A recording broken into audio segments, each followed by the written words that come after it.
Buonasera a tutti, benvenute e benvenuti a Educhiamoci, giornate per l'educazione organizzate dal Comune di Vittorio Veneto, assessorato alle politiche scolastiche in collaborazione con IM Servizi.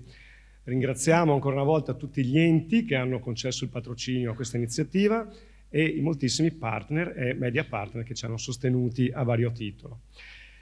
Ricordiamo alle persone che ci seguono da casa che siamo in diretta questa sera dal Teatro Lorenzo da Ponte di Vittorio Veneto, stiamo trasmettendo sulla pagina Facebook di Educhiamoci e sul canale YouTube del Comune di Vittorio Veneto.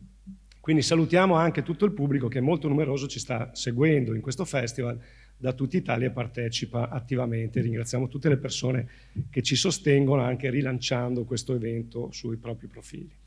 Come sapete, il titolo di questa terza edizione del Festival Educhiamoci è Ci vuole coraggio a essere educatori, ad aiutare le bambine e i bambini, le ragazze e i ragazzi a superare le loro paure, a crescere, e nella parola coraggio c'è anche la parola cuore, che è chiaramente molto importante in educazione. Ci vuole coraggio anche a parlare di educazione e per farlo, come avete visto, abbiamo degli ospiti d'eccezione e questa sera abbiamo un graditissimo ospite che accogliamo qui nel Teatro di Vittorio Veneto. Ricordiamo che tutto il programma del festival è scaricabile dal sito www.educhiamocivittorioveneto.it, dove trovate anche i link per tutti gli appuntamenti e tutti i materiali che rimangono a vostra disposizione. Prima di presentarvi l'incontro di questa sera, però vorrei dare la parola per un saluto istituzionale all'assessora Antonella Caldart, assessora del Comune di Vittorio Veneto, che ha fortemente voluto questo festival, e insieme a lei c'è anche Sonia Brescaccin, consigliera comunale del Veneto, regionale del Veneto. Grazie per essere qui, vi lascio la parola. Buonasera a tutte e a tutti e vi porto il saluto del sindaco Miatto e di tutta l'amministrazione comunale che rappresento. Siete in tanti qui, ma siete in tantissimi anche a distanza. In questi giorni i numeri quasi quasi ci impressionano, Marco, perché continuano ad aumentare. E per questo davvero vi dico un grande grazie con tutto il cuore.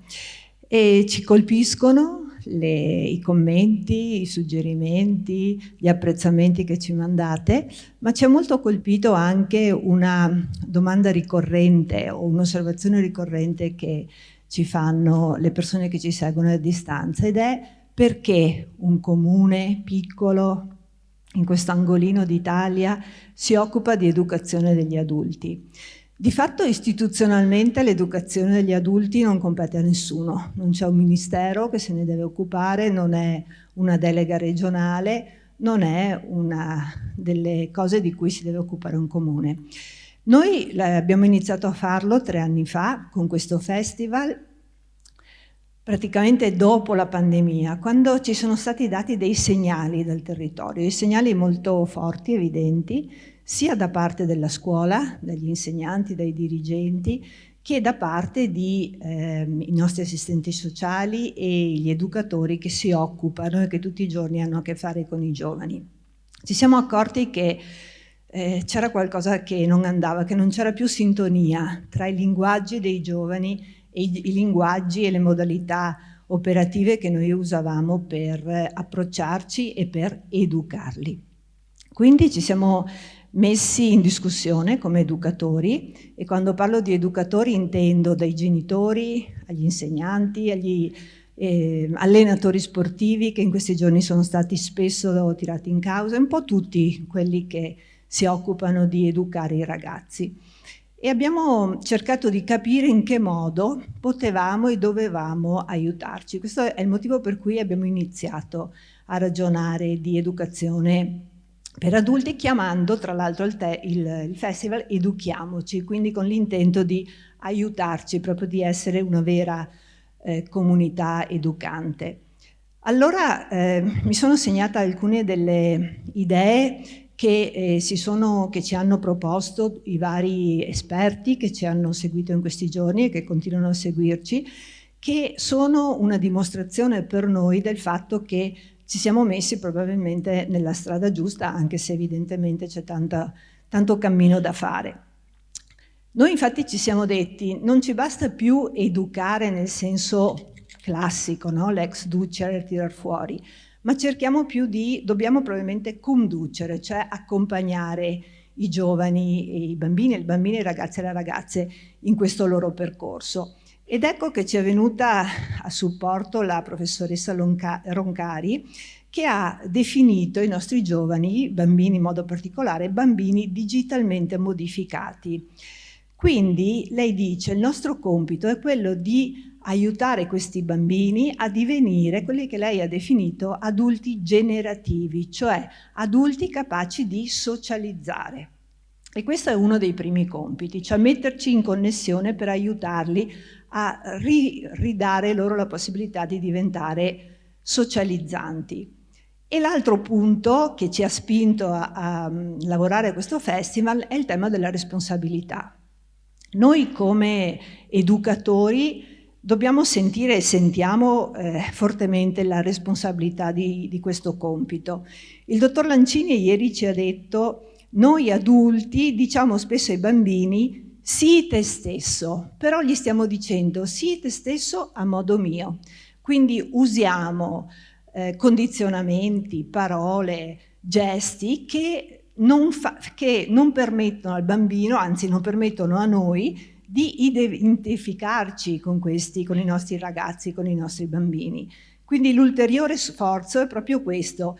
Il professor Rizzolatti ci ha parlato di empatia quando ci ha parlato di neuroni specchio, quindi di trovare questa empatia, di riuscire a comunicare, a identificarci addirittura con i nostri ragazzi. Ieri sera la professoressa Lucangeli ci ha parlato di alfabetizzazione emotiva degli adulti, quindi questo percorso di comprensione dei bambini, dei ragazzi, che deve passare appunto anche attraverso la relazione e la responsabilità. Ecco, concludo con ciò che il professor Zoia ci ha detto.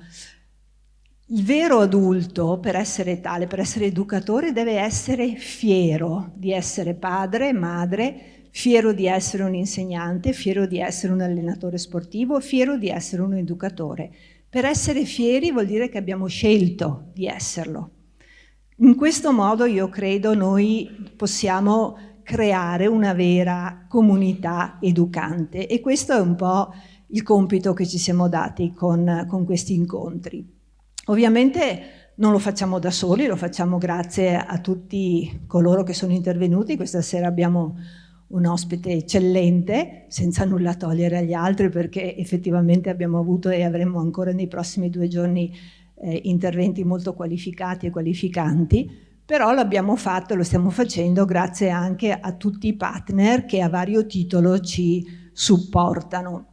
Primo fra tutti devo ringraziare, e lo faccio davvero con grande piacere, la nostra banca di credito cooperativo Prealpi San Biagio, questa sera qui rappresentata anche dal presidente Antiga, che condivide con noi, perché ne abbiamo discusso a lungo, non è una sponsorizzazione perché gliel'abbiamo chiesta, ma è una sponsorizzazione che si basa proprio sulla condivisione di principi.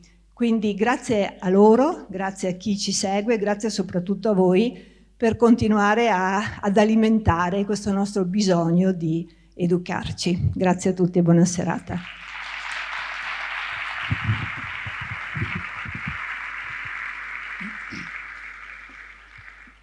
Buonasera a tutti, un saluto mio personale ma soprattutto della Regione del Veneto. Il tema di quest'anno l'hanno introdotto molto bene delle giornate dell'educazione è il coraggio ed educazione. Mi sento di aggiungere anche la volontà e la passione dell'amministrazione comunale di Vittorio Veneto di decidere di porre attenzione ed energie alle persone e ai cittadini. L'avevo pensata prima di venire qua, penso che le parole dell'assessore Caldar dicano molto bene di quella che è stata la volontà e la passione di questa amministrazione insieme a tutti coloro che hanno realizzato questo in questi 3 anni, di quelli che sono i principi solidissimi e gli obiettivi importantissimi che sono alla base di questa organizzazione. e quindi di prestare attenzione non soltanto in chiave di risposte a bisogni specifici, alle fragilità dei singoli, ma anche e soprattutto di creare le giuste condizioni per la crescita di qualità delle persone. Attenzione in primis ai giovani, l'ha detto bene l'assessore Caldart, per offrire loro delle opportunità per affrontare la crescita e le sfide, potendo cogliere le molte buone occasioni che hanno i giovani d'oggi e che però meritano anche di essere messi nella condizione di poterle cogliere nel migliore delle opportunità. E quindi attenzione anche agli educatori, e in qualche modo siamo un po' tutti educatori, in primis i genitori, la famiglia, la scuola certamente, ma le istituzioni ce lo stanno dimostrando concretamente, e ognuno di noi come individuo nella vita di tutti i giorni. Quindi queste giornate sono da un lato un patrimonio inestimabile di eventi di elevata qualità, e apprezzeremo subito quello di questa sera col professor Galimberti, che sono e restano online a disposizione di tutti gratuitamente, e di questo ringraziamo il Comune e tutti coloro che lo permettono, ma che sono anche secondo me un momento di cura per chi vuole coglierla e sa coglierla, per alimentarci di sentimenti buoni, di conoscenze utili, di capacità di ascolto, in qualche modo dico di quell'umanità che dà valore alla vita di tutti quanti noi come singoli individui, ma anche di tutti quanti noi nella comunità. E penso che queste siano cose importantissime, che una realtà, dice l'assessore, perché un comune piccolo poi tanto piccolo non è, ma rispetto alle grandi città lo è, però l'educazione aspetta a tutti, qualcuno deve avere il coraggio di prendere in mano questo compito e di trascinarci un po' tutti nei nostri ruoli, con le nostre possibilità, a essere parte di questo processo educativo in un momento di grandi cambiamenti, che quindi ci chiede anche di focalizzarci in modo diverso rispetto al nostro modo di essere tra di noi e soprattutto rivolto ai giovani. Buona serata e grazie di cuore all'amministrazione. Grazie Sonia Brescaccin, grazie Antonella Caldart. Entriamo quindi nel vivo di questa serata, una serata che si intitola Ripensare l'educazione verso un sostegno autentico ai giovani. Lascio la parola al professor Umberto Galimberti. Buona serata a tutti.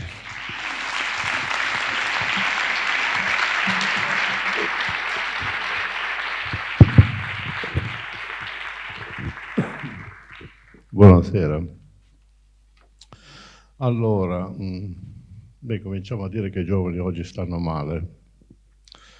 Stanno male perché sono entrati in quella stagione che Friedrich Nietzsche aveva annunciato nel 1880, la stagione in cui si sarebbe entrati nell'età del nichilismo, che lui definisce con 3 battute: manca lo scopo, il futuro non è una promessa, manca la risposta al perché devo lavorare, perché devo studiare, perché devo stare al mondo. Terza battuta: tutti i valori si svalutano. Che i valori si svalutano non è una cosa interessante, perché i valori non sono... Tutti parlano di valori, io quando sento questa parola dico, si vede che la gente ha bisogno di sciacquare la lingua. I valori non sono delle entità metafisiche che piovono sulla società. I valori sono dei coefficienti sociali che una società adotta perché li ritiene i più idonei a ridurre la conflittualità. Niente di più, niente di meno. Prima della rivoluzione francese la società era organizzata secondo valori gerarchici, dopo la rivoluzione francese si è organizzata secondo valori di cittadinanza e di uguaglianza, almeno formale. Sono cambiati tutti i valori e non è finita la storia. Meno male che i valori cambiano, se no saremmo ancora all'età dei babilonesi. Ma le prime 2 battute sono feroci. Manca lo scopo. Il futuro non è una promessa. E bene farebbero i genitori e soprattutto i nonni, mi riferisco ai nonni perché sono quelli che hanno la mia età, a non dire ai miei tempi, perché ai miei tempi il futuro era una promessa, era lì ad aspettarci. Io mi ricordo di aver insegnato in un liceo, prima, seconda, terza liceo classico, quando ancora non ero laureato. Siccome una professoressa era in gravidanza critica, mi hanno chiamato a supplirla per un anno intero. Non ero ancora laureato. Perché? Perché non c'erano filosofi. Se oggi uno si laurea in filosofia, la prima cosa che si deve mettere in mente è che non insegnerà mai filosofia. In questo tempo, ai miei tempi, non lo si deve dire mai ai giovani, perché ai miei tempi il futuro era lì ad attendermi, mentre adesso il futuro non è lì ad attenderli. E se non è una minaccia il futuro, come dice giustamente Miguel Benassayag, filosofo argentino che lavora a Parigi, in un bellissimo libro intitolato L'epoca delle passioni tristi, dedicato ai giovani, se non è una minaccia certamente è imprevedibile. E se è imprevedibile non retroagisce come motivazione. Donde la seconda battuta? Manca la risposta al perché mi devo impegnare, perché mi devo dar da fare, e al limite perché devo stare al mondo. Guardate che sono tanti i giovani che si suicidano, sono molti, non sparo numeri perché non mi piace dire cose che non sono state verificate, ma sono molti. Ci sono 3 milioni di anoressiche, che non sono poche, ci sono 2 milioni di autolesionisti, ci sono 200.000 che praticano, hanno quella sindrome Kikimoru, quella sindrome giapponese per cui stai chiuso nella tua stanza davanti a un computer, i genitori ti portano da mangiare, ti portano quello che ti serve per i tuoi bisogni fisiologici, non escono mai da quella stanza finché dopo 2 anni di solito si suicidano. I giovani stanno male. A proposito del nichilismo, Martin Heidegger, commentando questa frase di Nietzsche, che chiamava il nichilismo l'ospite inquietante, dice che l'ospite inquietante è inutile metterlo alla porta perché già da tempo si aggira per la casa. Nostro compito, dice Heidegger, è di guardarlo bene in faccia. Solo che la gente fa fatica a guardare bene in faccia il nichilismo. Perché? Come un effetto della cultura cristiana, perché il cristianesimo ha sempre guardato al futuro in termini positivi. A differenza dei greci che pensavano che il tempo fosse un ciclo,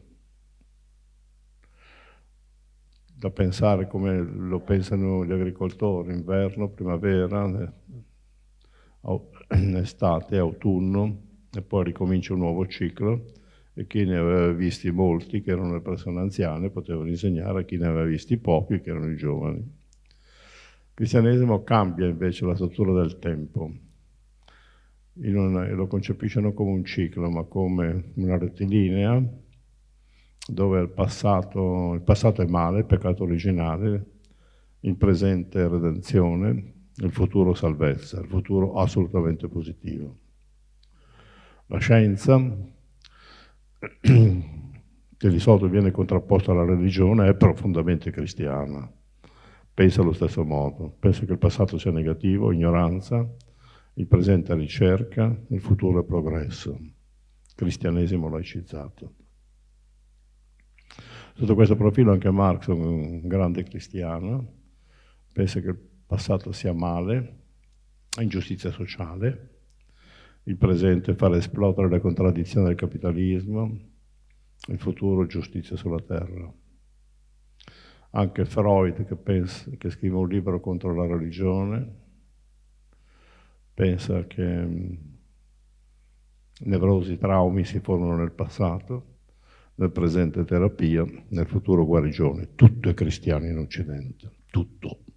Quindi la distinzione tra atei, credenti, laici, agnostici, tutta roba che non ha nessun significato, perché tutti sono cristiani, tutti pensano che il futuro porti rimedio ai mali del presente, tutti sono animati da quella categoria che giustamente Pasolini aveva tolto dal suo vocabolario, che si chiama speranza. Perché che cosa vuol dire sperare? Sperare significa consolare le persone facendogli credere che il futuro porta rimedio ai mali del passato. Io quando sento i politici che dicono speriamo, auguriamoci, auspichiamo, sono tutte parole della passività. Il futuro non porta nessun rimedio al passato. Il futuro è un tempo come tutti gli altri. È solo la cultura cristiana che ha conferito al futuro una dimensione assolutamente positiva, che poi ha fatto la sua ricaduta in tutte le versioni dell'Occidente, che si chiami scienza, che si chiami sociologia, che si chiami medicina, che si chiami psicologia. Il futuro è sempre una promessa. Non è vero, non è vero. E sono qui i giovani a dimostrarlo che non è una promessa. E quando il futuro non è una promessa e non retroagisce come motivazione, è un disastro, perché la nostra vita non va avanti perché qualcuno ci spinge, va avanti perché qualcosa ci attrae. E se il futuro non attrae, è chiaro che scatta la demotivazione, l'indifferenza. Anzi, io sono convinto che i giovani oggi bevono e bevono tanto, si drogano, sì, si drogano. Adesso non so qui a Vittorio Veneto, ma io forse sono condizionato dalla cultura milanese. Non credo tanto per il piacere che possono dare questi elementi, può darsi. Io non li ho provati, non perché sono virtuoso, ma perché sono nato in una stagione in cui non c'erano. Magari fossi nato in una stagione giusta, avrei provati anch'io. Ecco, ma penso che si drogano assumendoli per una sorta di anestesia. Si vogliono anestetizzare dall'angoscia che provano quando sporgono il loro sguardo sul futuro. E si anestetizzano così, quindi vivono l'assoluto presente 24 ore su 24 in presa diretta, senza sporgere lo sguardo sul futuro. Detto questo come scenario, ed era necessario che lo dicesse, perché la si smetta di pensare che le cose nel futuro vadano meglio se non si fa niente nel presente. Cominciamo a vedere come nascono i bambini, come crescono. I bambini non sono come le piante, non basta metterli al mondo, non è che crescono come le piante, crescono attraverso dei processi educativi. Bene, i bambini cominciamo a capire una cosa, perché quando uno è giovane avrà avuto un'infanzia, e già nell'infanzia sono avvenuti disastri spaventosi, che qui elenco con estrema chiarezza. Dobbiamo sapere che Freud ci dice che nei primi 6 anni di vita si formano definitivamente, ci sono degli avverbi, definitivamente, che significa definitivamente, cioè che non c'è un rimedio successivo a questo. Sono delle cose irreversibili. È solo la speranza che fa credere che tutti i mali possono essere risolti. Non è vero. Ci sono dei processi irreversibili. Beh, si formano definitivamente le mappe cognitive e le mappe emotive. Mappe cognitive significa modo di conoscere il mondo. Dopo è chiaro, crescendo conoscerai tante cose, ma il taglio che dai alla tua conoscenza te lo formi nei primi 6 anni di vita. Mappe emotive.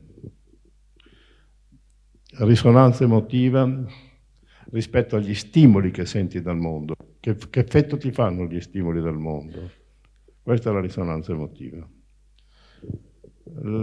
Freud diceva che queste forme si formano entro i primi 6 anni di vita. Le neuroscienze sono un pochino più severe, dicono che si formano definitivamente nei primi 3 anni di vita. E come li passano i primi 3 anni di vita i nostri ragazzi, i nostri bambini? E li passano come possono, come gli capita.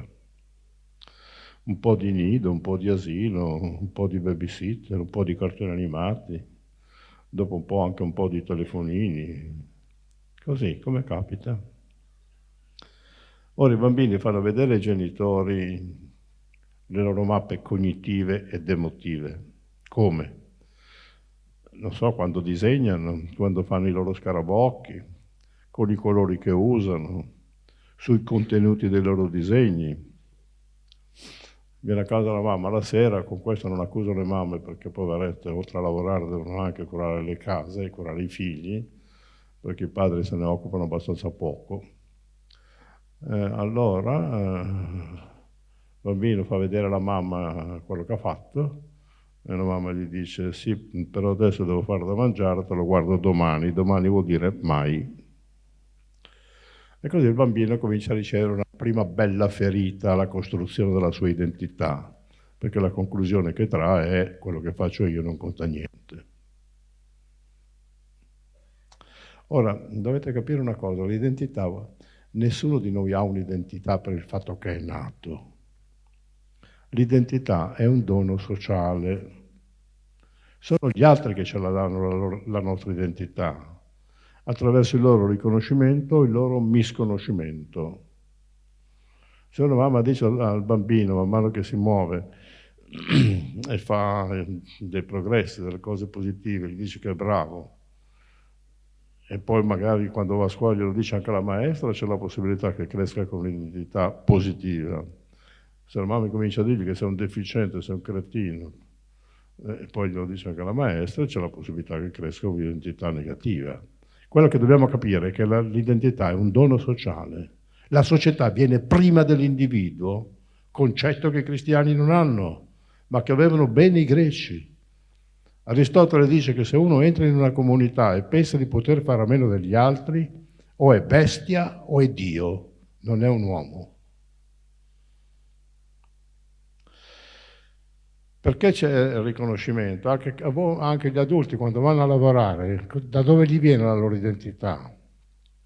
Se hanno una promozione hanno un incremento di identità, se gli fanno il mobbing hanno un decremento di identità. Una demotivazione, una depressione, al limite anche un gesto estremo. L'identità è un dono sociale, non ce l'abbiamo per natura, l'abbiamo per interazione sociale. E allora vogliamo metterci in mente che la società viene prima dell'individuo? Ho detto che i cristiani fanno fatica a capire questa cosa, perché per i cristiani la cosa più importante è salvare l'anima. E siccome l'anima la salvi individualmente, porro unum necessarium est serbare animam. E allora la società viene dopo. Sant'Agostino, per esempio, diceva che lo Stato non deve provvedere al bene comune, a quello ci pensa la religione. Lo Stato deve semplicemente togliere gli impedimenti che si frappongono alla salvezza dell'anima. Quindi viene fuori da quale individuo come monade solitaria rispetto a cui la società non ha nessuna influenza.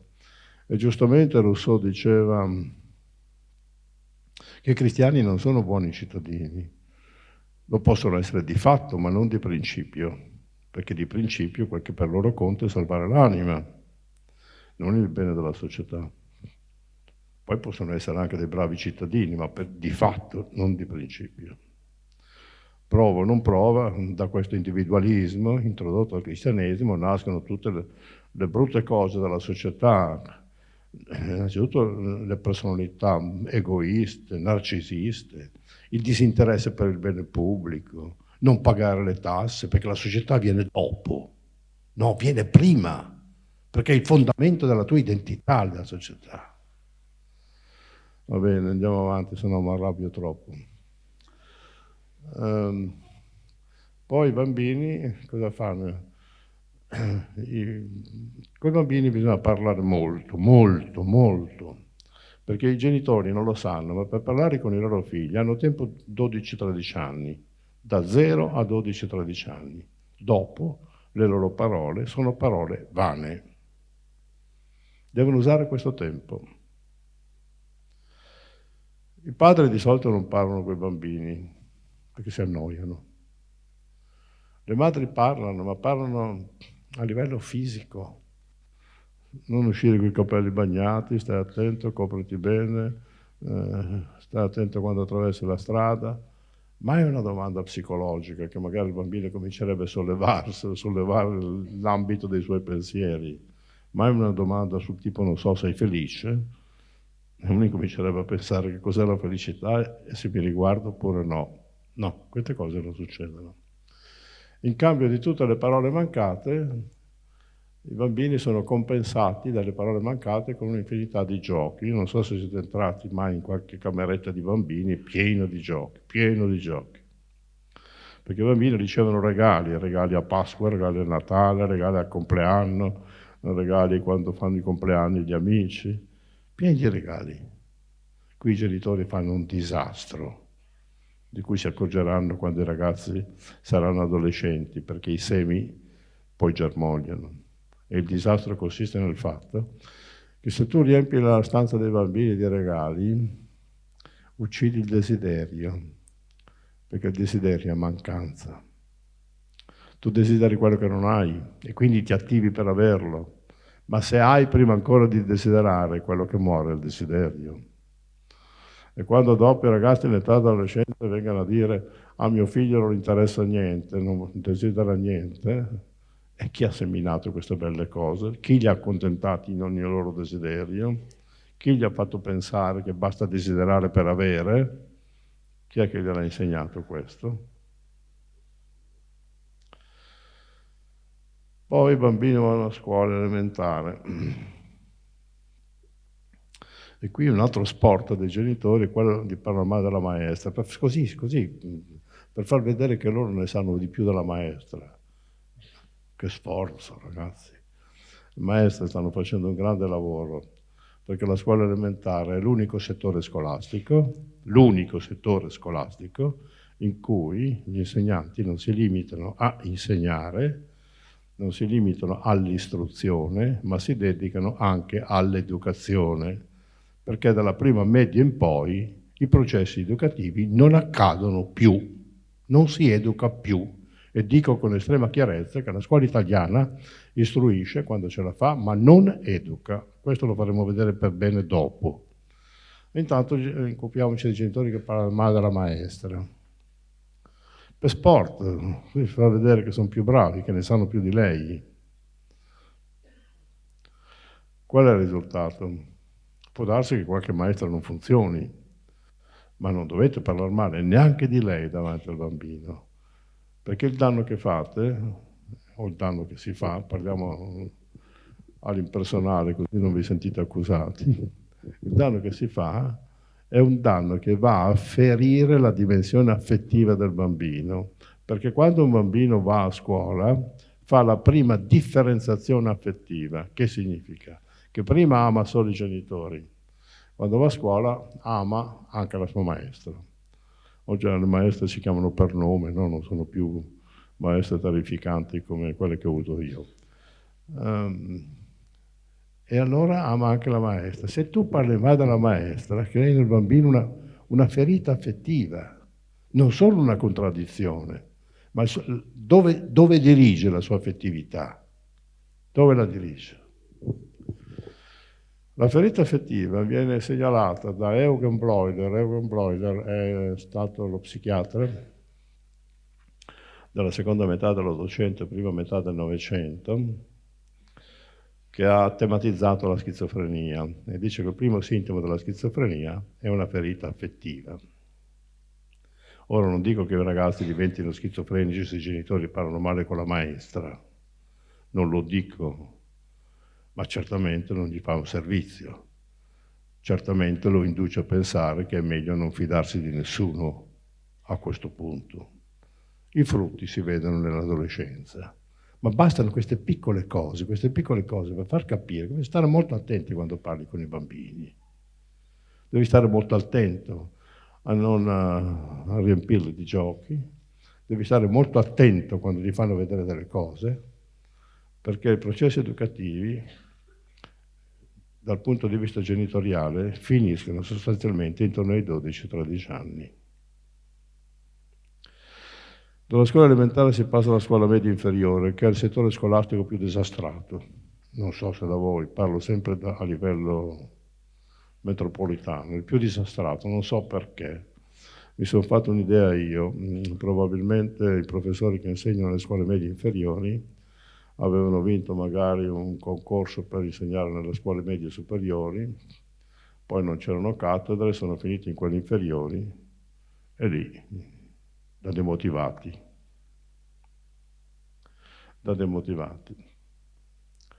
La scuola media inferiore è una scuola delicatissima, perché è un passaggio dall'infanzia all'adolescenza. È un'età molto incerta, è un'età in cui compare la sessualità. Sessualità che i ragazzi hanno già conosciuto attraverso i telefonini e l'hanno imparata dal porno. E si sono fatti l'idea che l'amore è quella roba lì. Quindi quando io sento parlare di educazione sessuale o a scuola, eccetera, sì, va benissimo, però non pensate che i ragazzi le cose non le sappiano, eh? Sanno già, le sanno male, perché se tu conosci la sessualità quando ancora non hai pulsioni sessuali, perché i ragazzi frequentano il porno già da 7-8 anni, quando hanno 7-8 anni, come hanno un telefonino ci arriva subito. Allora incominciano a conoscere una sessualità senza una partecipazione psicologica alla dimensione sessuale, perché non ce l'hanno ancora questa dimensione psicologica. Questa dimensione psicologica incomincia a fare la sua comparsa intorno ai 12-13 anni. E allora pensano che l'amore sia quella cosa lì. Dopodiché e praticano anche, se la sessualità prosegue la sua strada sganciata dalla partecipazione psicologica, perché l'ha imparata nel suo isolamento e non in connessione alla dimensione psicologica, è un bel disastro, e hai quelle manifestazioni di cui parleremo più tardi. Che cos'è la sessualità? Sessualità non è una cosa che si aggiunge alla tua visione del mondo, no? Io ho una visione del mondo, compare la sessualità, si aggiunge anche quella. No, la sessualità ti obbliga ad una riconfigurazione radicale della tua visione del mondo. Quando noi diciamo che i giovani sono in crisi, che gli adolescenti sono in crisi, che passano dall'entusiasmo esasperato e senza limiti alla depressione sconfinata fino all'ideazione di suicidio, quando fanno queste oscillazioni, in questa età incerta, dove la razionalità non c'è perché i lobi della razionalità, che sono nei lobi frontali, arrivano a maturazione a 20 anni, per cui sono in balia delle loro pulsioni. Ecco, la sessualità li mette in crisi. Crisi è una parola greca che viene da crino. Crino vuol dire giudico. Devo cambiare il mio giudizio sul mondo. La sessualità ti obbliga a cambiare il tuo giudizio sul mondo. Se prima quando vedevi un tramonto ed eri un bambino dicevi il sole va a nanna, poi quando fa la sua comparsa la sessualità, un tramonto diventa una dimensione erotica, una dimensione romantica, cambia significato. E non solo il tramonto, tutte le cose cambiano significato. Il mondo viene visualizzato sotto quel profilo, che prima non c'era. E allora questa grande trasformazione dovrebbe essere curata, no? Secondo me.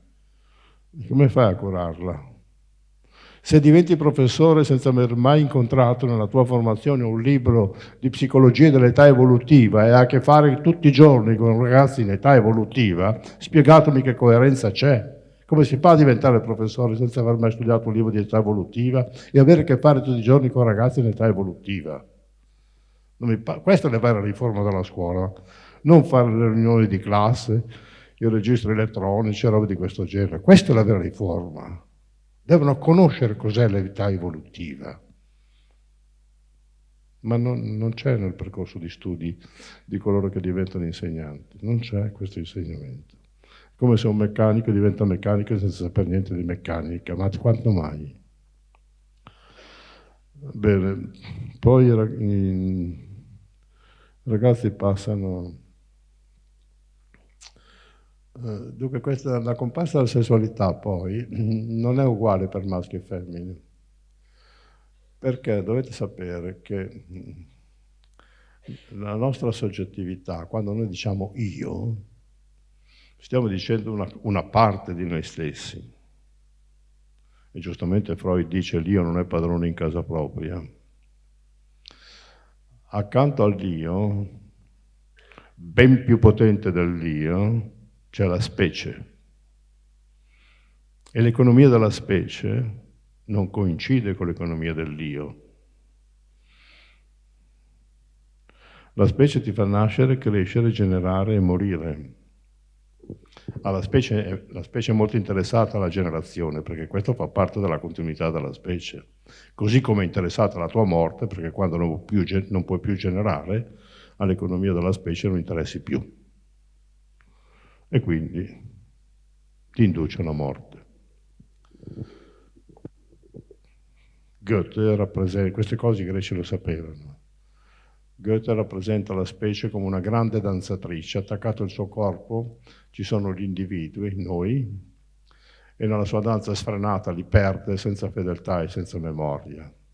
Alla specie non interessa, gli individui sono per lei interessanti solo nel momento generativo, per il resto non gli interessano più. E allora prendiamo, non so, una donna che deve generare, mettiamo a confronto queste due situazioni. Una donna che deve generare deve assistere alla deformazione del suo corpo, che non è la cosa più bella del mondo. Poi al trauma della nascita, che non è solo del nascituro ma anche suo. Poi alla soppressione del suo tempo e del suo sonno, perché il bambino ha bisogno di cure perenni. Poi magari alla perdita del lavoro. Con la perdita del lavoro, la perdita della socializzazione. E magari anche la perdita dei suoi amori, che magari non erano limitati nel bambino, non erano limitati al bambino o al marito. Dal punto di vista dell'economia del Dio è una perdita secca, dal punto di vista della specie è un guadagno totale, mettere al mondo un figlio.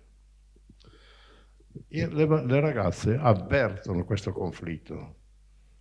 Quando incomincia il ciclo mestruale va a vantaggio della specie.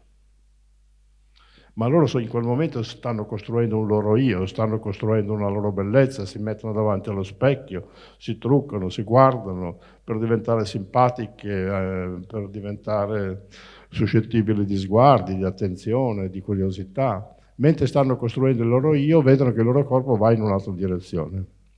Questo crea un conflitto di cui i maschi non hanno neanche la più pallida idea, per cui vengono su come tronchi, a differenza invece delle femmine che invece lo vivono questo conflitto, non lo raccontano come ve lo sto raccontando io, ma lo sentono la conflittualità. Proprio perché sentono la conflittualità, in quell'età le ragazze sono molto più sveglie, molto più intelligenti dei maschi, perché quando c'è conflitto c'è ricerca di soluzioni, quindi si sviluppa l'intelligenza. Se invece non c'è conflitto, perché devi sviluppare l'intelligenza? Ecco, e infatti a scuola vanno molto meglio loro dei maschi. E anche all'università, ve lo posso garantire.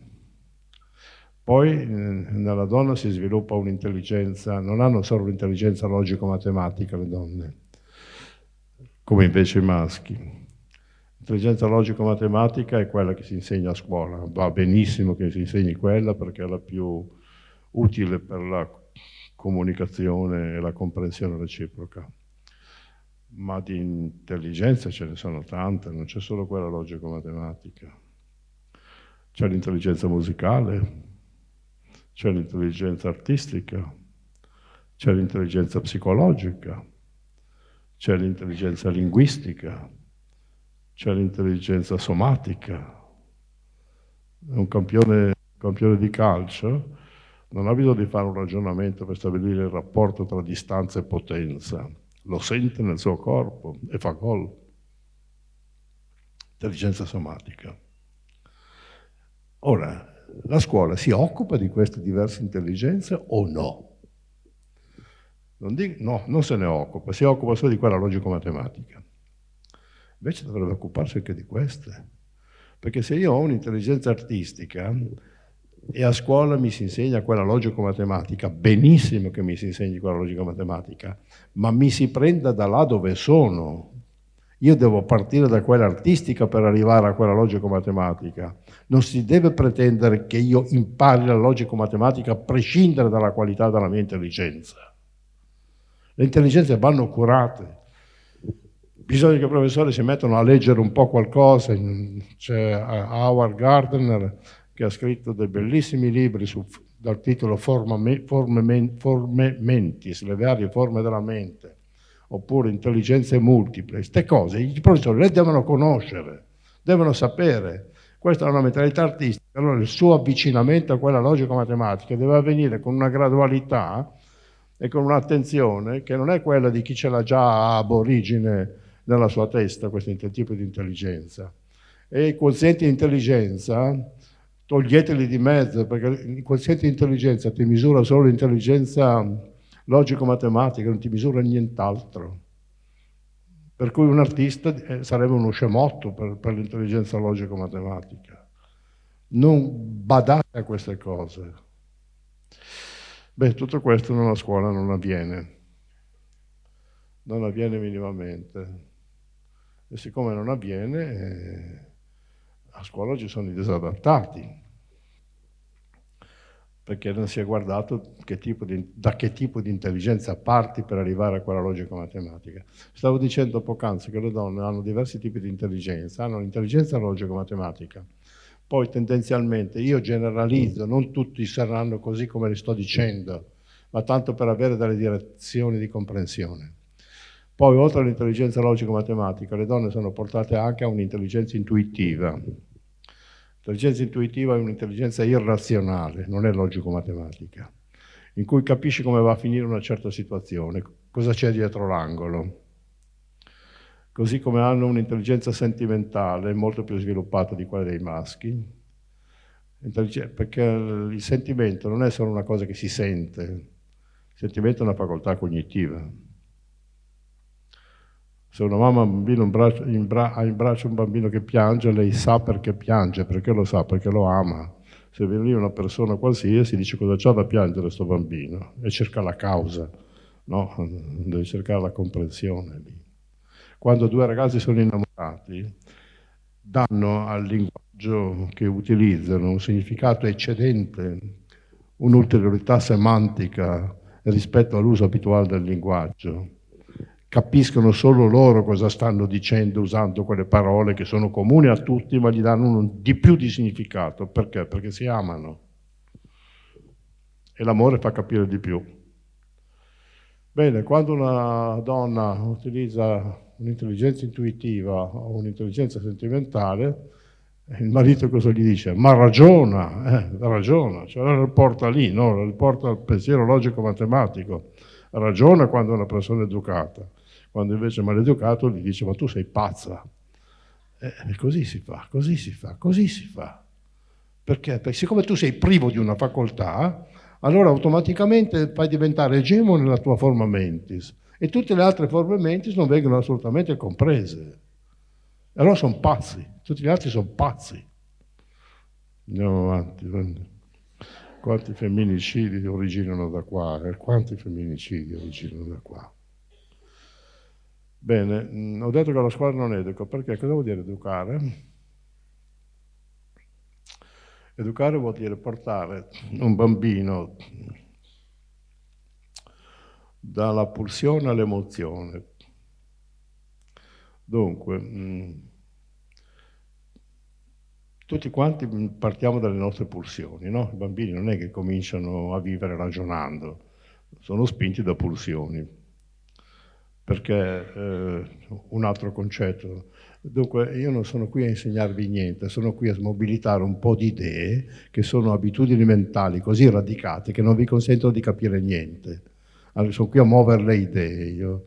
La filosofia non sa niente, il suo compito è solo di inquietare la mente, in modo tale da muovere le idee che abbiamo in testa, perché se non si muovono, si addormentano, si strutturano come abitudini mentali da cui non si esce perché ci hanno protetti tutta la vita e quando siamo vecchi li chiamiamo anche principi, per giunta. Bene, muoviamo la mente. Gli uomini non hanno istinti, perché l'istinto è una risposta rigida a uno stimolo. Rigida, mi interessa questo aggettivo, rigida. Se io faccio vedere un pezzo di carne a una mucca, la mucca non lo mangia. Se gli faccio vedere un covone di fieno, lo divora. Risposta rigida. E proprio perché gli animali hanno istinti, non hanno storia. Gli uomini non hanno istinti, hanno pulsioni a meta indeterminata. Quindi non reagiscono allo stimolo in modo coatto, hanno una pulsione a meta indeterminata. Anche il famosissimo istinto sessuale è così poco istintivo che io in presenza di una pulsione sessuale posso dedicarmi a tutte le perversioni, cosa che non sembra sia concessa agli animali, oppure posso assegnare una meta non sessuale all'istinto sessuale, alla pulsione sessuale, cioè fare un'opera d'arte, scrivere un romanzo, produrre una poesia, quello che Freud chiama sublimazione. Proprio perché non abbiamo istinti noi abbiamo bisogno di educazione. L'educazione è proprio l'elemento che caratterizza la carenza istintuale. Perché gli animali non hanno bisogno di educazione? Perché appena nati sanno già quel che devono fare per tutta la vita. Perché non hanno storia? Perché c'è l'istinto che li governa. Perché non hanno bisogno di istituzioni? Perché hanno l'istinto che stabilisce la loro convivenza. L'uomo invece, proprio perché non ha istinto, ha bisogno di educazione, perché ha pulsione a meta indeterminata, e allora bisogna coordinare le varie mete, in modo tale da poter convivere. E questo è il compito dell'educazione. E poi ha bisogno di istituzioni, perché per convivere bisogna stare a regole comuni. E gli animali non hanno bisogno di questo perché hanno gli istinti, ma noi non ce li abbiamo gli istinti, abbiamo pulsione a meta indeterminata e allora abbiamo bisogno di istituzioni che ci consentono di convivere con la minor conflittualità possibile. E però continuiamo a dire che l'uomo è un animale ragionevole. Non è un animale ragionevole perché gli manca la prima caratteristica degli animali, che è l'istinto. Vabbè, adesso finiamo di arrabbiarci perché non so perché mi arrabbio così tanto stasera. Va così. Dunque, no, perché sono anche un po' stufo di ripetere queste cose all'infinito. Sono anche un po' stufo, anche perché poi tutto quello che dico la gente capisce solamente quello che va d'accordo con quello che già c'è in mente. Non è disposta a muovere un'idea neanche a pagarla. Per cui dice, ma cosa sta a parlare continuamente? Basta, non parlare più niente, che il mondo vada pure a rotoli. Però una piccola scossa al pensiero potremmo anche darla, no? Allora,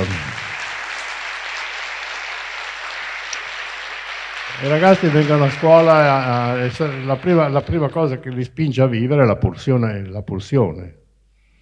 Che non è l'istinto di conservazione, è la pulsione che induce a vivere, finché dura questa pulsione, perché può anche indurre a morire.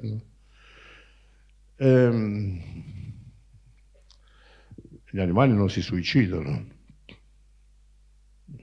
Perché? Cioè, basta dire che l'uomo è un animale ragionevole. Allora, vengono a scuola con delle pulsioni. E le pulsioni sono caratterizzate dal fatto che l'insorgere della pulsione ti fa compiere dei gesti e questi gesti possono essere anche dei gesti violenti che si mettono in atto nei confronti delle persone più deboli.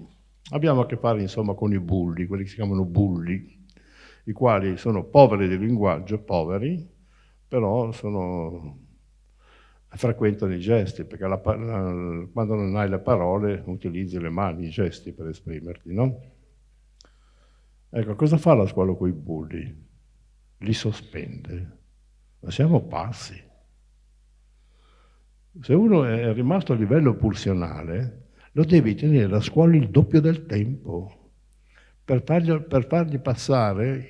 compiere il passaggio dalla pulsione all'emozione. E che cos'è l'emozione? L'emozione è la risonanza emotiva che io provo nei confronti dei miei comportamenti. I bulli non provano nessuna emozione quando bastonano un immigrato che dorme sulla panchina, non provano nessuna emozione quando buttano giù dalla carrozzella un handicappato, non provano emozioni. e la scuola li sospende. Ma allora che istituto educativo è la scuola? Devi insegnargli le emozioni. E per questo non è necessario ricorrere agli psicologi, bastano gli insegnanti che abbiano un'empatia però questi insegnanti, ma di questo ne parliamo dopo. Le emozioni, se uno non ha una risonanza emotiva dei propri comportamenti è un soggetto pericoloso. Kant diceva che il bene e il male potremmo anche non definirli perché ciascuno li sente, usa il verbo sentire, li sente naturalmente da sé. Non è più vero che i ragazzi di oggi sentono naturalmente da sé la differenza tra parlare male di un insegnante, cosa che abbiamo fatto tutti, o di prenderlo a calci. Adesso ci provano anche i genitori. Oppure che sentono davvero la differenza tra corteggiare una ragazza o stuprarla. Non sto esagerando. Perché quando mi capita di dover leggere per ragioni giornalistiche le risposte che questi ragazzi danno ai giudici che li interrogano, sono risposte disarmanti. Sono risposte sul tipo: ma cosa abbiamo fatto di strano? Io sono convinto che quando danno queste risposte sono sinceri. Cosa abbiamo fatto di strano? Cioè non hanno la risonanza emotiva dei loro comportamenti. Non sanno distinguere ciò che è grave e ciò che grave non è. Non sentono la differenza tra il bene e il male. Cosa abbiamo fatto di strano? Mi ricordo una volta che sono andato a intervistare nel carcere di Borghera quei ragazzi che buttavano i sassi dalla cavalcavia. E dicevo: cosa facevate lì? Insomma, noi giocavamo a bingo. E ho capito, ma sotto c'erano delle macchine, nelle macchine c'erano delle persone. E vabbè. Ecco, e vabbè, cosa vuol dire? E vabbè. Cioè non hai la risonanza emotiva di quello che stai facendo. La scuola, nei primi anni, soprattutto nelle elementari e anche nelle scuole medie, deve aiutarli ad arrivare alla risonanza emotiva dei suoi comportamenti. Lo fa la scuola italiana? Non lo fa. Quindi la scuola italiana non educa. Quando hai acquisito la risonanza emotiva, non basta. Deve arrivare anche all'acquisizione dei sentimenti. I sentimenti, anche qui muoviamo qualche idea, non è che ce li abbiamo per natura i sentimenti. I sentimenti si imparano, i sentimenti sono un prodotto culturale. Ma questo non lo dico io, da sempre. Alle tribù primitive, per esempio, insegnano la differenza tra il sacro e il profano, tra il puro e l'impuro, tra il totem e il tabù, attraverso miti, racconti, narrazioni, in modo tale che tutti i membri del clan, del gruppo, acquisiscono la differenza tra ciò che è possibile fare e ciò che non si deve fare, la differenza tra tutte queste cose, attraverso racconti. Devi fargli sentire la differenza tra il bene e il male e via di seguito. I greci, nell'Olimpo, cosa avevano fatto? Un grande scenario di tutti i sentimenti e le passioni umane. Zeus era il potere, Atena era l'intelligenza, Afrodite la sessualità, Apollo la bellezza, Ares l'aggressività, Dionise la follia. Queste cose le impari, non le sai. I sentimenti sono una dimensione molto evoluta, una dimensione culturale.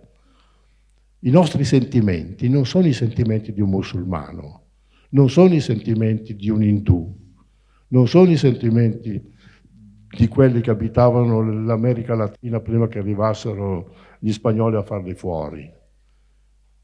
No, i sentimenti si imparano dalla tua cultura. Bene, noi non possiamo più ricorrere ai miti, però abbiamo quel serbatoio grandioso che si chiama letteratura, perché la letteratura ti insegna com'è il dolore in tutte le sue forme, declinazioni e coniugazioni, che cos'è l'amore, dalle passioni al dolce stil nuovo, alla delicatezza, al romanticismo, che cos'è l'angoscia, cos'è il coraggio, cos'è la speranza, cos'è la disperazione, cos'è il suicidio. Queste cose le impari.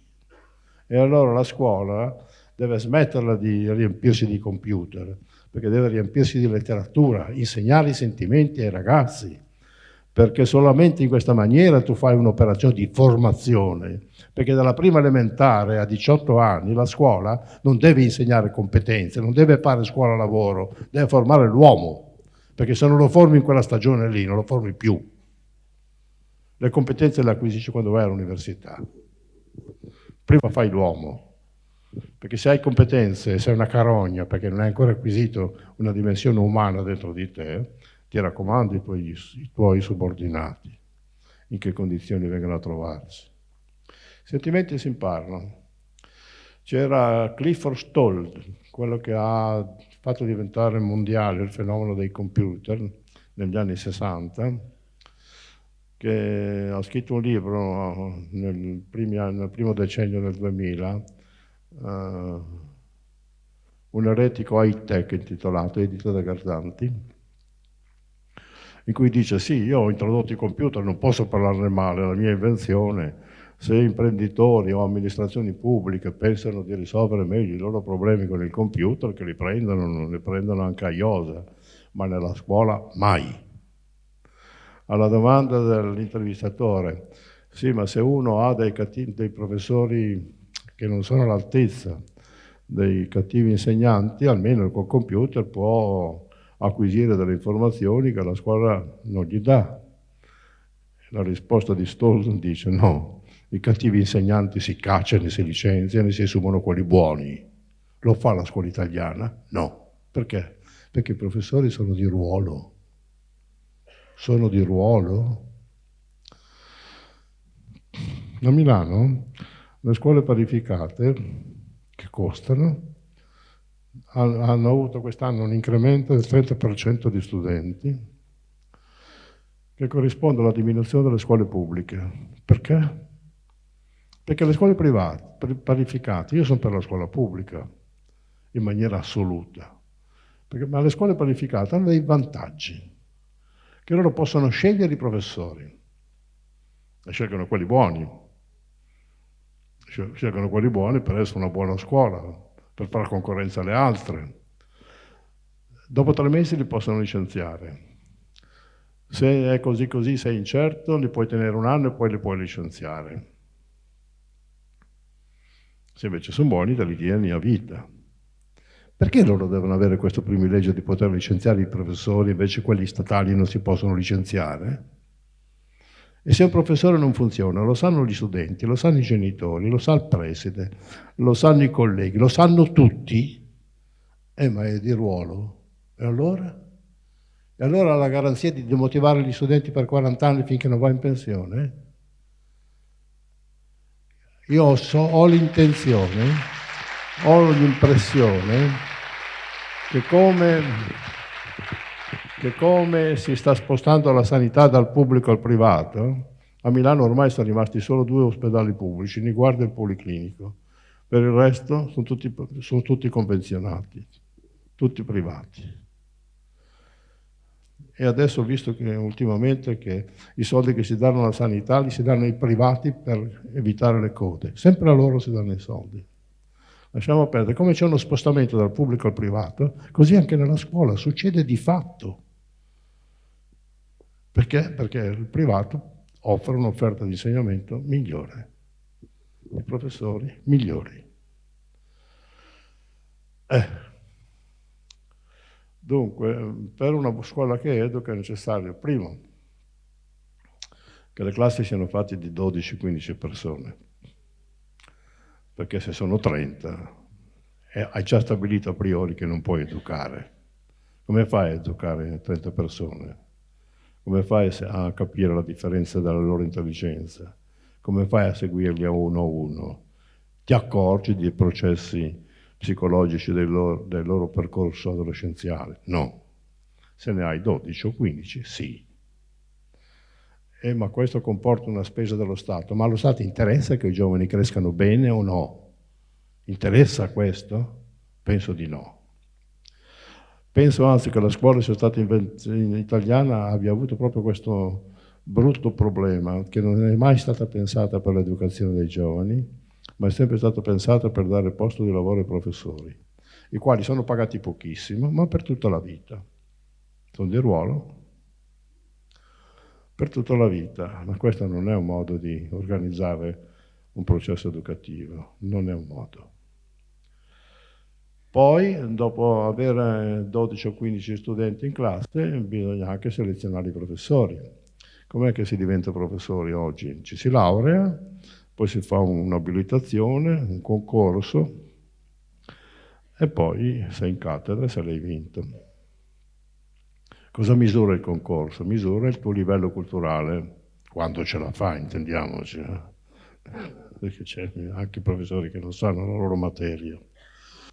Ma diamo per buono che misura il livello culturale. È sufficiente? No. Insegnare non basta sapere. Perché, come dice Platone, la mente si apre quando hai aperto il cuore. E come fanno ad aprire il cuore? Cari professori, per aprire il cuore dovreste essere empatici. E come facciamo a sapere se uno è empatico o no? Ci sono i test che misurano il livello di empatia, come si fa nei paesi nordici. Se non sei empatico, non fai il professore. Ma anche per te, perché deve essere un supplizio anche per te andare ogni giorno a scuola alle 8 senza un minimo di empatia per i ragazzi che hai di fronte. L'empatia è una condizione essenziale. Che cos'è l'empatia? È la capacità di leggere quello che passa nella mente e nel cuore di una persona che è di fronte. Quando succede qualche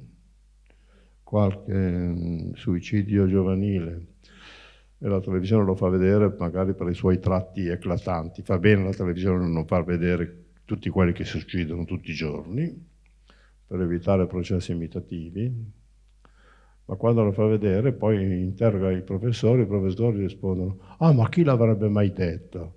A me sorge subito la domanda: ma li hai guardati negli occhi sti ragazzi che ce li avevi davanti tutti i giorni? Li hai mai guardati negli occhi? No. Poi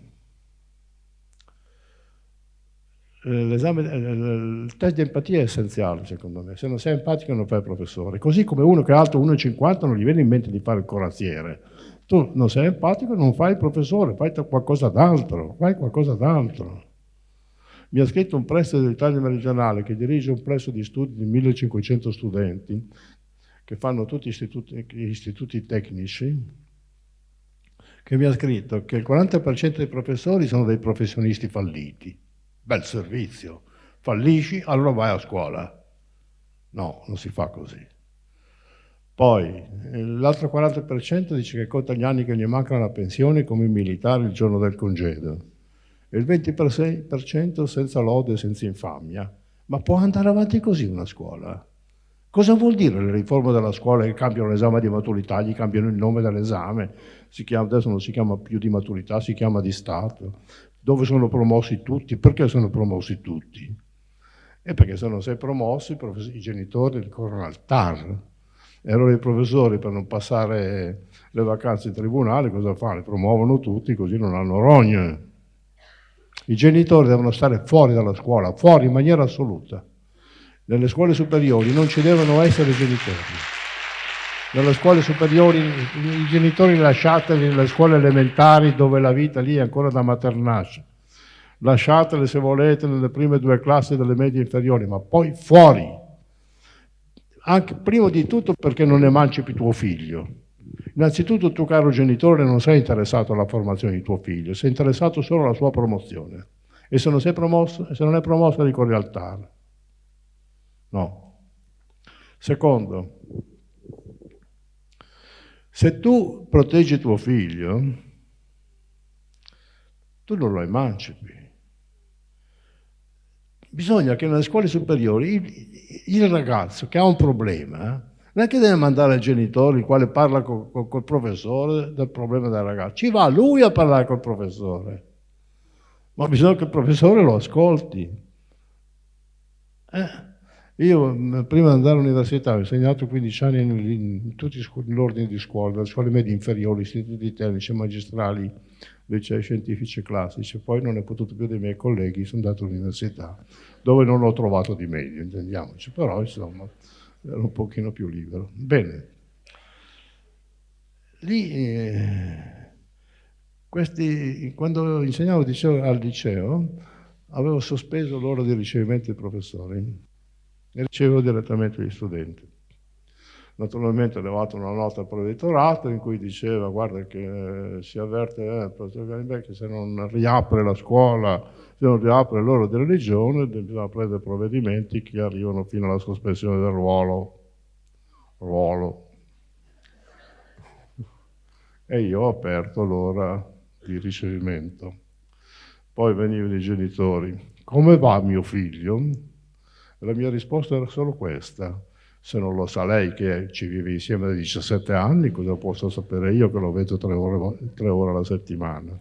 Non sono più venuti e io ho potuto ricevere di nuovo gli studenti. I professori devono passare, invece di passare i pomeriggi a fare le riunioni dei consigli di classe, li passino a parlare con i loro studenti. Ma ci sono gli psicologi, meglio i professori. Ma io non sono psicologo. Sei un uomo? Hai capacità umane? Perché se non ce le hai, non fare neanche il professore. Poi i professori dovrebbero fare anche una scuola di teatro, perché la cattedra è un palcoscenico. Perché se racconti la Divina Commedia come fa Benigni, oppure ti incaronisci sulla battaglia di Campaldino, pagina 51, nota 30, non stai facendo una bella cosa. I ragazzi non leggeranno mai la Divina Commedia. Non devono mai uscire a mangiare la pizza con gli studenti, professori, perché quel giorno lì diventi uno di loro. E l'autorità che loro ti hanno dato, e te la danno gli studenti l'autorità, l'autorevolezza, se appena sei bravo, te la tolgono. Te la tolgono. Il successo di Dio è che nessuno l'ha mai visto. Pensate se Dio viene a cena con noi, non è più Dio, no? Non è più Dio. Bene, questo è un po' il disastro della nostra scuola. Non vedo rimedi.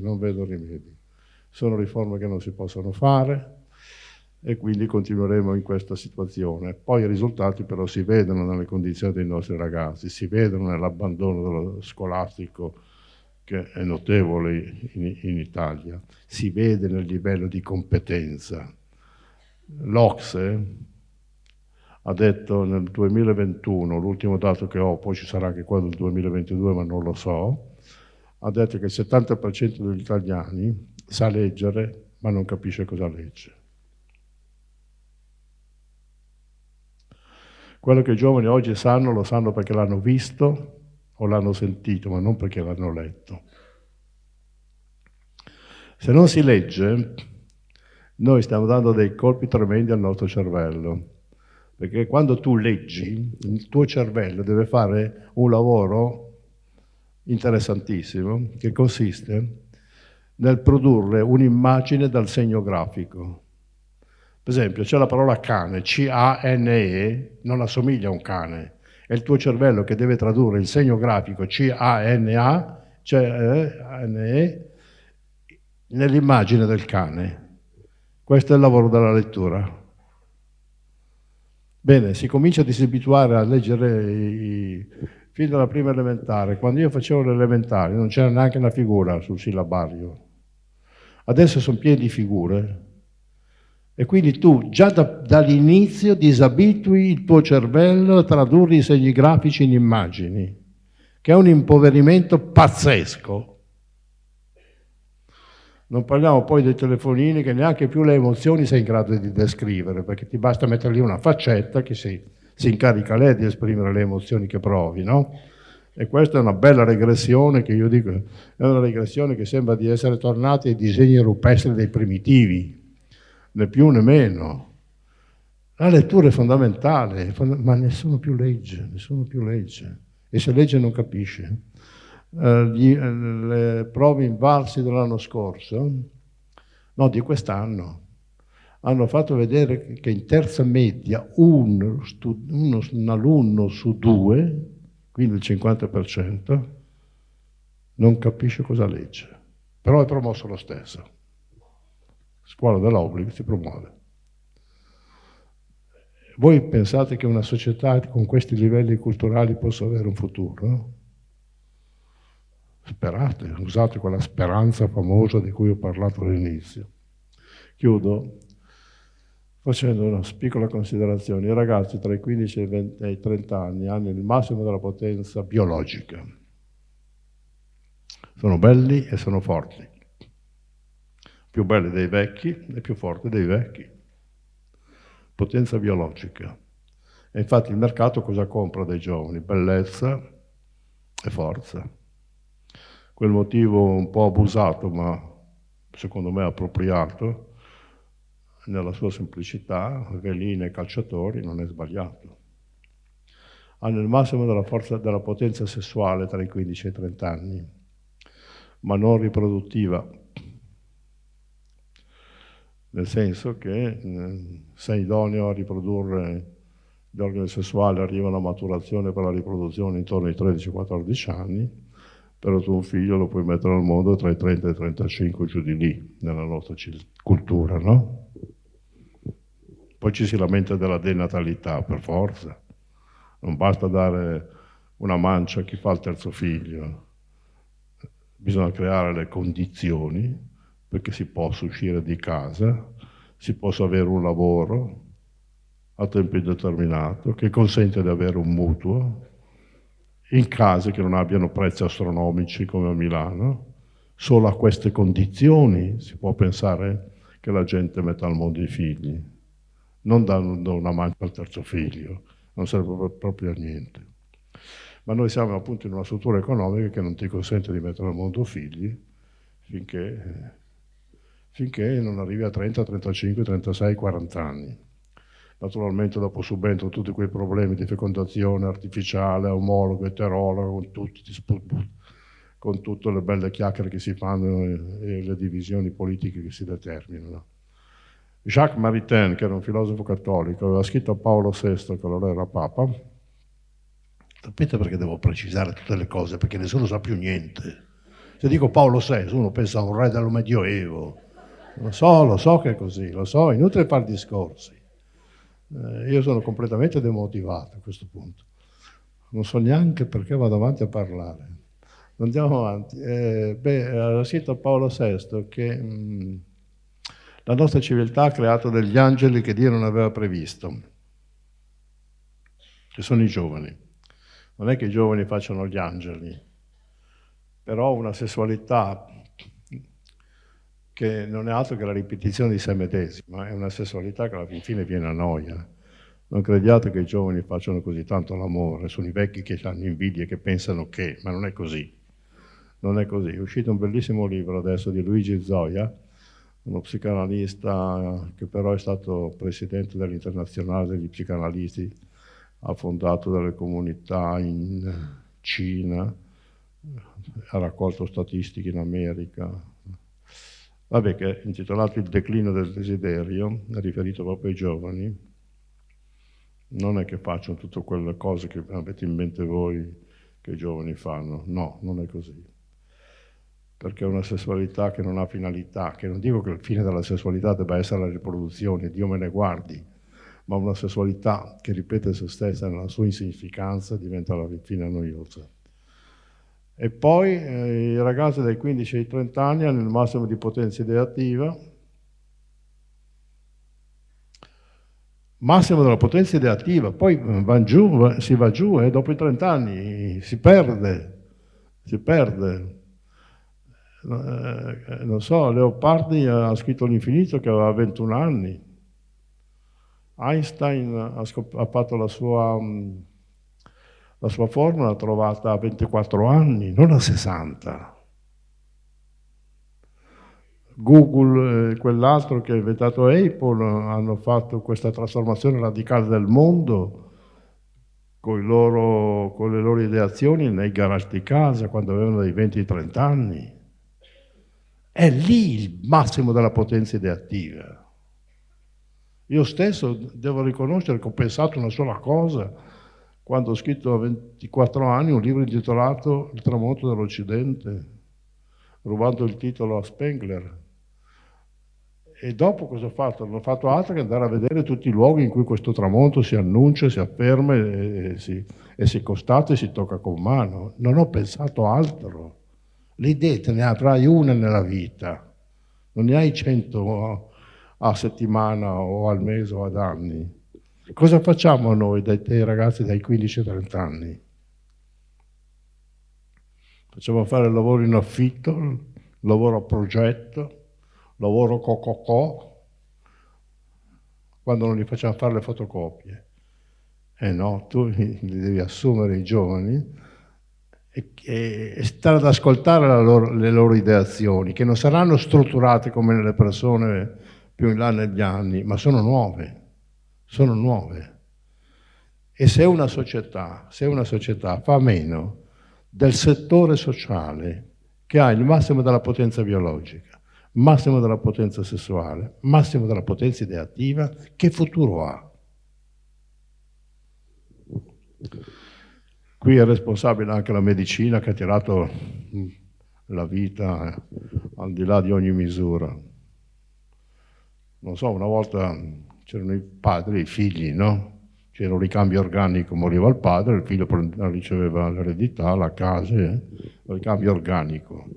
Adesso deve aspettare che muoia il nonno, perché la medicina non è che ha allungato la vita, ha allungato la vecchiaia, in modo che tu assista fino alla fine dei tuoi giorni alla decomposizione del tuo corpo da vivo, in maniera tale che ti possa divertire a vedere il disfacimento del tuo corpo. Non lo so se sia una cosa bella. Quando io vedo certe scene di queste persone che vanno in giro in una condizione spaventosa, con un'Ucraina che li tiene sotto braccio, col telefonino dall'altra parte, ma è vita questa qua, la medicina ha allungato la vecchiaia, non la vita, la vecchiaia ha allungato, in modo tale che tu paghi tutti i conti che hai sospeso con la tua vita. Poi alla fine te ne vai. E le generazioni sono diventate 3. Il potere in mano a quelli che una volta sarebbero stati i nonni. Poi ci sono i figli dei nonni, che sono i padri, che hanno 50, 60 anni, che aspettano che muoiano i nonni. E i giovani sono giovani fino a 50 anni. Ma è possibile essere all'università ricercatore a 50 anni? Cosa vuoi ricercare a 50 anni? La curiosità ce l'hai in quell'età molto più giovane, no? Cosa vuoi pensare in termini ideativi?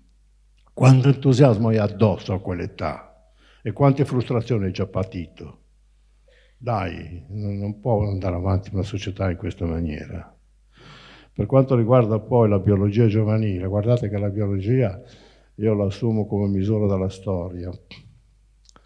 Io sono convinto che noi italiani siamo razzisti. Inutile dire no, io non sono razzista, però in quel però c'è tutto il tuo razzismo, stai tranquillo. Stai tranquillo. In cosa consiste questo razzismo? Non consiste tanto nel fatto che questi che arrivano da noi, cioè, sto pensando a una cosa, vi immaginate, per esempio, il sindaco di Londra è un musulmano. Ve lo immaginate un sindaco musulmano a Milano o a Roma? E non è che è un paese regredito l'Inghilterra, no. C'è un presidente, c'è un capo del governo che è un pakistano. Vi immaginate un pakistano capo del governo? L'Inghilterra ha fatto una società multietnica, anche noi non possiamo fare a meno di diventarlo, punto a capo. Ma noi abbiamo paura. Non perché gli immigrati ci portano via lavoro. Cercate chi va a fare il cameriere del ristorante il sabato, il venerdì, il sabato, la domenica, non si trovano. E neanche perché stuprano le nostre donne, su questo siamo bravissimi anche noi, non c'è problema. Il problema è che il nostro inconscio sente che sono biologicamente più forti di noi. Perché prendete uno che parte dalla Nigeria, si fa 3 anni di deserto, su 100 persone ne arrivano al massimo 15 o 20 in Libia, gli altri muoiono, ma nel deserto non ci sono le telecamere. Arrivano in Libia, si fanno 2 anni di lavori forzati e vanno in quelle prigioni che ogni tanto le televisioni ci hanno fatto vedere. Poi terza tappa, si prende un barcone e si cerca di arrivare qua. Ce l'abbiamo noi sta forza? No, non abbiamo questa forza né a livello biologico né a livello psicologico. E secondo me il livello biologico è il livello fondamentale per stabilire il declino di una società. Quando io insegnavo al liceo, nel libro di storia c'era scritto che l'impero romano è crollato per la corruzione dei costumi. E io, per fare il professore intelligente, dicevo: non guardate queste cose, facciamo una bella storia economica di Roma antica. Sbagliavo su tutta la linea. L'impero romano è crollato per la corruzione dei costumi, per l'infrollimento della società. Non lavorava nessuno, tutti che vivevano con le derrate alimentari che arrivavano dalle colonie. Passavano il tempo al circo, a vedere i giochi, i massacri o ai postriboli. Dopo 100 anni di impero hanno dovuto importare barbari per fare la canalizzazione delle acque, poi hanno dovuto importare barbari per fare le legioni perché i romani non erano in grado più di combattere, e dopo 3 secoli avevano un imperatore barbaro, punto, Diocleziano. È così che va la storia. Le popolazioni biologicamente più forti vincono su quelle biologicamente più deboli. Fine. Ecco qui il fondamento razzista che sentiamo dentro di noi. Questa paura abbiamo, non tanto delle cose che si dicono, quanto piuttosto. Guardate anche le squadre di calcio, sono più i neri che i bianchi. Nell'atletica vincono tutto loro. Grazie.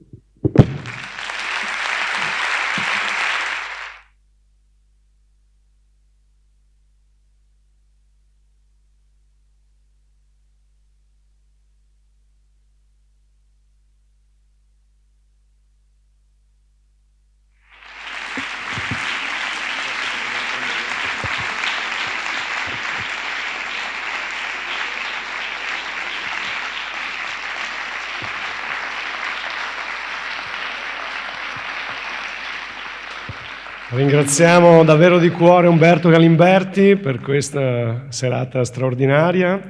Ringraziamo tutti voi per essere stati qui, tutto il pubblico numerosissimo che ci ha seguiti da casa. 2 parole solamente per ricordarvi i prossimi appuntamenti del Festival Educhiamoci, che continua ancora domani e dopodomani. Domani avremo Erika Francesca Poli alle 10, collegata con noi. Nel pomeriggio alle 17:30 la dottoressa Anna Oliverio Ferraris, e alla sera alle 20:30 Pier Giorgio Odifreddi. Allora, il professore è uscito, ma ha piacere di informarvi che se qualcuno di voi desidera il suo autografo sul libro, lui è a disposizione, è contento di fermarsi per questa cosa, e quindi lo trovate all'uscita. Io vi ringrazio ancora a nome del Comune di Vittorio Veneto, a nome dell'assessorato alle politiche scolastiche. Continua il nostro programma, lo trovate su www.educhiamocivittorioveneto.it. Grazie ancora a tutti, buona continuazione di serata, arrivederci.